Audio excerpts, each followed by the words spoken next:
Right, so let's just kick it straight off with the first film that I'm going to be talking about, and that is The Castle of Cagliostro.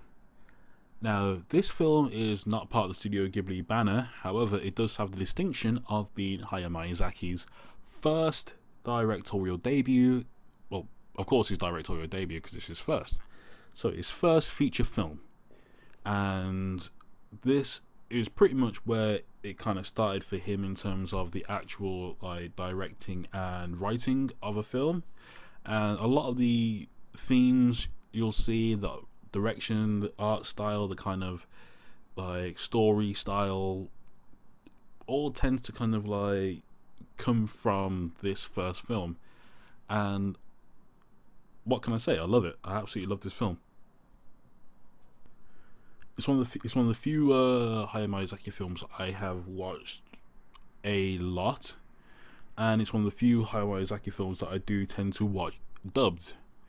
Now, when I'm with recommending these films, obviously they are anime films.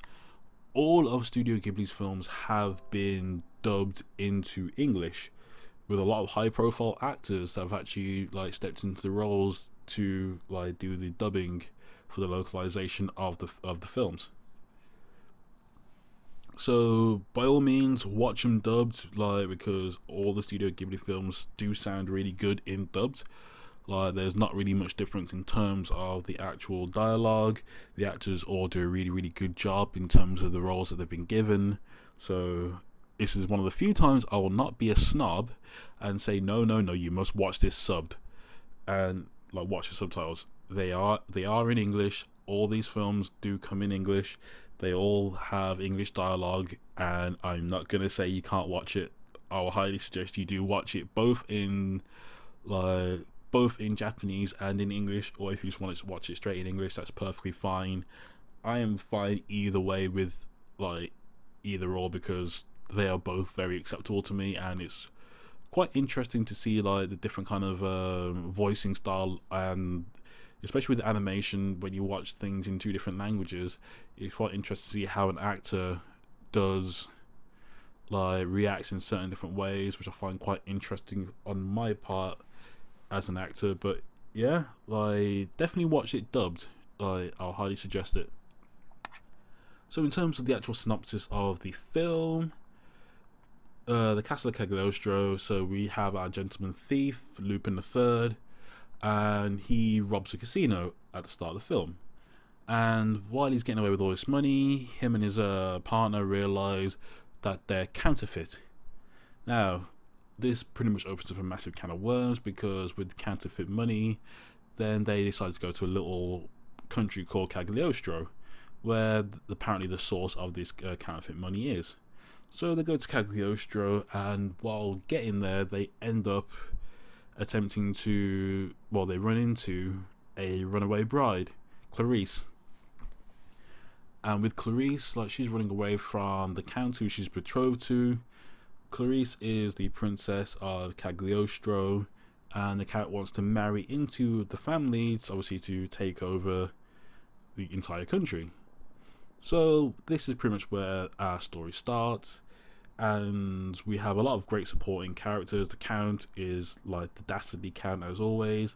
Lupin's friends, they're really funny. They all have their little bits to play. We have our Inspector Zenigata, who is Lupin's arch nemesis and a police officer. So he's trying to chase down Lupin, while Lupin is trying to go through Cagliostro to get these counterfeit plates for these goat bills, which is the fake money. So as you can imagine, there's a lot of kind of caper, a lot of crime caper-ish, Italian Job style, Oceans. This is all before those kind of films. Italian Job was still out at that point, but you can imagine the whole gentleman thief, kind of James Bond, but as a thief kind of motif going on. And the great thing about this film is it's just fun. It's not heavy watching. It's not the kind of film that you have to dive deep into to kind of understand. It's very well written. It's very well paced. It's really easy to watch. I can't stress enough how much I've watched this film and how much each time I just don't get bored watching it. It's always just a fun film to watch. The music's fantastic. Like the opening credits, like the opening music for the the opening credit music's fantastic. The visuals are fantastic. I love the old style anime. That's just me. Like late 80s or the late 70s, early 80s kind of Astro Boy style like artwork I am a huge fan of. I know that's not everyone's cup of tea, especially now that we've got like computer animated anime, and with Netflix putting out some ridiculously nice like anime style, like was it Baki, Castlevania. So there's a lot of stuff that's currently on Netflix in a minute that's really well produced. This is like an old throwback that's kind of, it's like watching old Disney. It's like when you watch like Castle of Cagliostro, it's like watching like Snow White and the Seven Dwarfs or Bambi, the kind of old art style that's just been lost to the whole new computer generated, and like everything has to be now crisp and clean, whereas this one is more kind of like you can see the oblong shapes and everyone doesn't look as crisp and cut as it look now, and there's something kind of really endearing about that, which I think like is lost in a lot of like new animation style.